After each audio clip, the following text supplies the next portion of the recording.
নান্দনিক আয়োজনে কানাডার টরন্টোতে আবৃত্তি সংগঠন বাচনিক উদযাপন করল তাদের যুগপূর্তি উৎসব বাচনিক বৈভব। বিস্তারিত কানাডা প্রতিনিধি আহসান রাজীব বুলবুলের রিপোর্টে।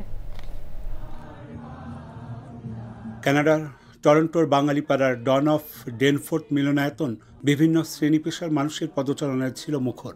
শতাধিক শিল্পীর পরিবেশনায় তুলে ধরা হয় বাঙালির ইতিহাস, ঐতিহ্য ও সংস্কৃতি। আমরা এখানে এরকম অনুষ্ঠানে দেখি যে বাংলাদেশের যে সাংস্কৃতিক চর্চা করা, নতুন প্রজন্মকে আরো এগিয়ে রাখা, ওদেরকে তুলে ধরা, that's really what we should do to make sure that we're never forgetting our roots. আবৃত্তি, নাচ আর গানে অনুষ্ঠান পায় ভিন্ন মাত্রা।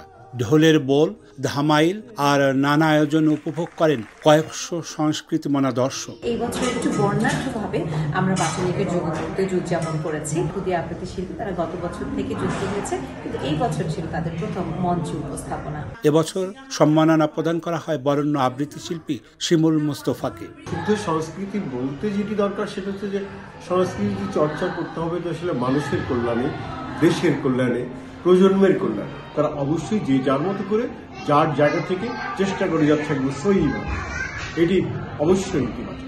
উৎসব আয়োজনে ছিলেন কবি আসাদ চৌধুরী, কবি শামসুর রহমানের পরিবারের সদস্যরা এবং কমিউনিটির বিশিষ্ট ব্যক্তিবর্গ।